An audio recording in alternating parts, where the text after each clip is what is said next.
Good morning everyone, कैसे हैं आप सब लोग। मेरा नाम है राहुल और मैं दूंगा आपको Hindi grammar plus current affair का practice set. Rahul Pandey official telegram channel है। You can join this for PDF and more information. पहला क्वेश्चन है आपका, देखो इसमें पूछ रहा है संधि विच्छेद। तो देखो शुद्ध विच्छेद पूछ रहा है। तो निश्चीम, जब भी बीच में शा आधा आधा आ जाए तो इसे हटाना और विसर्ग लगा देना।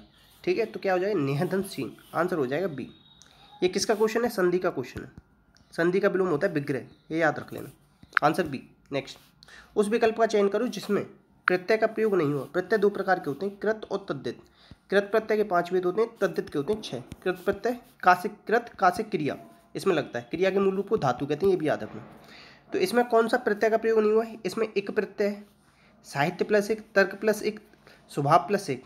ठीक है, अभिव्यक्ति में ना अभी उपसर्ग है, क्या है, उपसर्ग है अभी, पीछे मूल शब्द है व्यक्ति और उपसर्ग आगे लगते हैं, याद रखना। आंसर क्या हो जाएगा इसका, डी।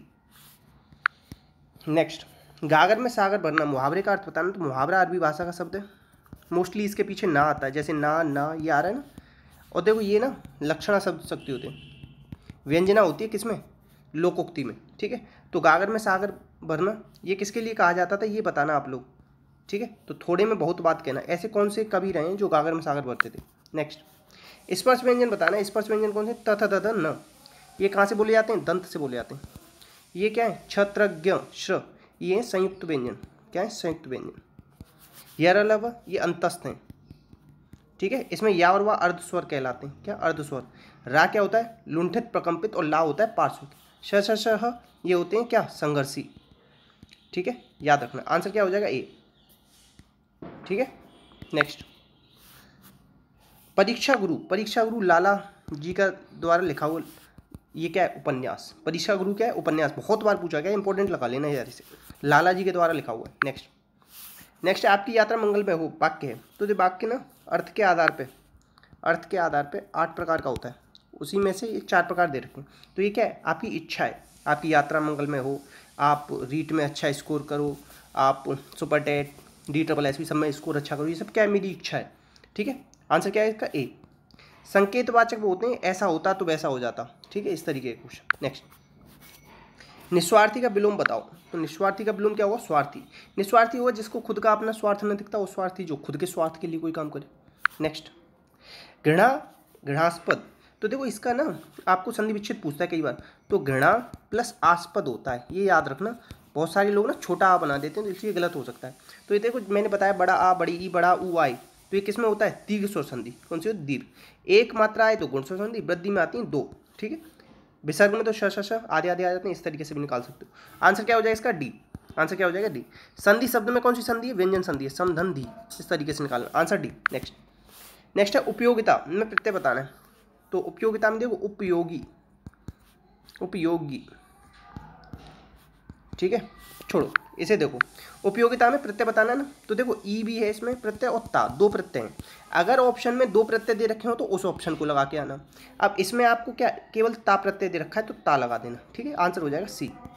आंसर क्या हुआ, सी। इसका आंसर मैंने क्या बताया आपको, इसका आंसर बताया मैंने सी। अगर ऑप्शन में ई और ता दोनों दे रखे हों तो उसे लगा के आना, इता नहीं हो सकता, मगर ये भी याद रखना। आंसर क्या है, सी। नेक्स्ट है मंजूर का समानार्थी।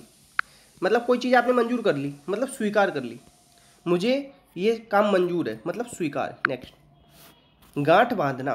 गांठ बांधना का मतलब क्या होता है, ये होता है, देखो किसी को जानने ना देना, गलत, संभाल कर रखना, मन में रखना। गांठ बांधना मतलब संभाल कर रखना या मन में रखना। तो क्रोध करना तो नहीं होगा, और चौथा ऑप्शन भी नहीं हो सकता। अब इन दोनों में से थोड़ा सा डाउट हो रहा है, तो इसलिए अभी छोड़ देते हैं। आपको अगर किसी को पता हो तो आप लोग बताना। ठीक है, नेक्स्ट, अब इसमें बताना है कि प्राय बहुवचन में कौन से प्रयुक्त होते हैं। देखो मैंने कई बार आपको बताया, बहुवचन के कुछ तो हर बार बताता हूँ, दर्शन, आंसू, हस्ताक्षर, प्राण। ठीक है, और अक्षत भी जोड़ लेना उसमें। तो ये सब क्या होते हैं, बहुवचन। देखो गाय का तो गायें हो जाएगा, घोड़ा का घोड़े हो जाएगा, साड़ी का साड़ियाँ हो जाएगा। ठीक है, आंसर क्या हो जाएगा इसका, बी। नेक्स्ट, रामधारी सिंह दिनकर की पहली रचना बतानी है। तो देखो रश्मि रथी तो इनकी बहुत ज़्यादा फेमस रचना है, एक चीज़ तो ये याद रखना। और प्रणभंग ये पता है अभी किस में आया था, जूनियर सुपर टेट में आया था, जो एडिट वाली भर्ती हुई हो रही है। तो प्रणभंग है इनकी पहली रचना, कौन सी, प्रणभंग। आंसर है इसका बी। याद रख लेना, पूछा जा सकता है यूपी टेट में। उत्साह शब्द का बताना संज्ञा कौन सी है, तो संज्ञा उत्पत्ति के आधार पर 3 प्रकार की होती है, व्यक्तिवाचक, जातिवाचक, भाववाचक, ठीक है। और जाति समुदाय और द्रव्य में डिवाइड हो जाती है ऐसे, ठीक है। तो उत्साह क्या है, इसमें भाव है, ठीक है। आंसर क्या है, बी। एक चीज़ याद रखना कि व्यक्तिवाचक संज्ञा सदैव क्या होती है, एक वचन में रहती है, द्रव्यवाचक भी एक वचन में रहती है, ठीक है। ये सब याद रखना। आंसर क्या है इसका, बी। नेक्स्ट, असंगत बताना है, असंगत कौन सा है, तो देखो वक्र का क्या होता है, ऋजु, समष्टि का होता है व्यष्टि, ये गलत है, बाकी सही है। आंसर क्या है इसका, सी। नेक्स्ट है, इसमें से बताना सर्वनाम का कौन सा भेद नहीं है, तो देखो सर्वनाम के भेद कितने होते हैं, 6 भेद कितने, 6, संख्या कितनी सर्वनाम की, 11, ठीक है। गुणवाचक क्या होता है, विशेषण होता है, क्या होता है, विशेषण। कई बार बताता हूँ, गुणवाचक संख्या, परिमाण और सार्वनाम 4 प्रकार का होता है विशेषण। तो आंसर क्या हो जाएगा, डी। सर्वनाम नहीं होता, ये विशेषण होता है।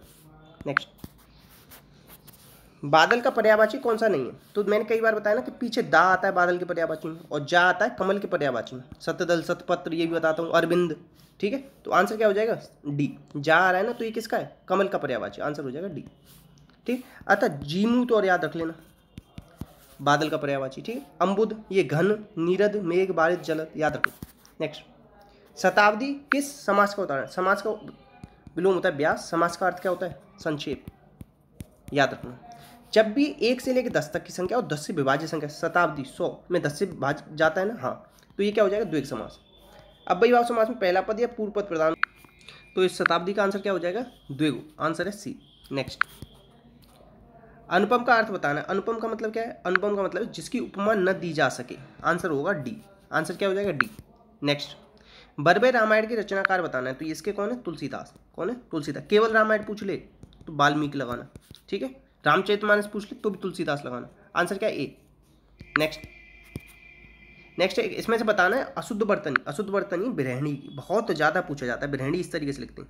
उज्ज्वल लिख लो, बहुत पूछा जाता है, प्रज्वल लिख लो, कवित्री लिख लो, कवि लिख लो, लिपि, दिवाली, याद रखना, ये बहुत ज़्यादा पूछे जाते हैं। नेक्स्ट, अब इसमें बताना है वाक्य और उसके भेद कौन सा जोड़ा सही नहीं है, तो देखो ये तो सरल वाक्य, सरल वाक्य के क्या होता है, एक उद्देश्य एक विधेय, ये याद रखना। लक्ष्मी गई और मोहिनी आ गई, और से जुड़ रहा है ना, तो ये और, किंतु, परंतु, ये सब किसमें आते हैं, संयुक्त, तो सरल नहीं होगा, यहाँ क्या आना चाहिए, संयुक्त। रचना के आधार पर वाक्य 3 प्रकार का होता है, सरल, संयुक्त, मिश्र, ये उसी से रिलेटेड क्वेश्चन है, आंसर है डी। नेक्स्ट, अब ये बताना है मुहावरे का कौन सा अर्थ क्या होगा, आए थे हरि भजन को ओटन लगे कपास, मतलब हरि जी के, मतलब भगवान के भजन करने आए थे और छोटे कामों में लग गए, तो मतलब क्या है, किसी कार्य विशेष की उपेक्षा करके दूसरे कार्य में करना, आंसर है बी। नेक्स्ट, 2021 का बुकर पुरस्कार किसने दिया, देखो बुक, आजकल बुक से पढ़ने का मन करता है आपका, नहीं, यूट्यूब से पढ़ने का मन करता है, तो मन नहीं करता, तो आंसर क्या हो जाएगा, ए। अब इनकी किताब कौन सी, प्रॉमिस, तो आप प्रॉमिस करो कि आप किताब से भी पढ़ोगे, आंसर है ए, इस तरीके से याद रखना। नेक्स्ट, स्पेस एक्स ने किस देश में सहायक कंपनी स्थापित की, तो ये की है भारत में। स्पेस एक्स, इसके एलोन मस्क है ना, एलोन मस्क, इसके निर्माता कौन है, स्पेस एक्स किसी कंपनी, एलोन मस्क की, ठीक है, याद रखना। नेक्स्ट है, भारत के किस राज्य में सिंधु नदी डॉल्फिन की जनगणना शुरू की जा रही है, तो ये पंजाब में, किसमें, पंजाब में। अब एक चीज़ याद रखना, सिंधु नदी डॉल्फिन को इन्होंने ही पता है अपना स्टेट एक्वेटिक एनिमल बनाया था, ठीक है, ये भी याद रखना, तो आंसर क्या है इसका, ए। नेक्स्ट, अभी देखो डीआरडीओ और भारतीय वायुसेना ने संयुक्त रूप से किस शहर में विकसित स्मार्ट एंटी एयरफील्ड हथियार के 2 उड़ान परीक्षण की, तो ये जैसलमेर, इंपॉर्टेंट रहेगा, लिख लेना, ठीक है। अच्छा, डीआरडीओ दिवस, डीआरडीओ 1958 में इसकी स्थापना हुई थी, ये याद रखना, ठीक है। 1969 में किसकी हुई थी, इसरो की हुई थी, इसके के सिवान है ना हेड, ठीक है, ये याद रखना। आंसर क्या है इसका, डी, आंसर क्या है डी। जैसलमेर कहाँ पे, राजस्थान में, ये भी याद रखना। नेक्स्ट, अब तो कल एक क्वेश्चन पूछा था आपसे, 2030 तक अक्षय ऊर्जा लक्ष्य को बढ़ाकर कितना कर दिया, तो 500 गीगावाट कर दिया। आज का आपका होमवर्क क्वेश्चन है कि इंडिया ने नेट जीरो का लक्ष्य कब तक का रखा है, 2050, 60, 70, कब तक का रखा है, ये आप बताना, ठीक है, ये क्वेश्चन है। तो बाकी कोई डाउट आया तो कमेंट बॉक्स में पूछना। इसी के साथ अपना ध्यान रखना, प्लीज़ वीडियो को शेयर करना। इसी के साथ जय हिंद, जय भारत।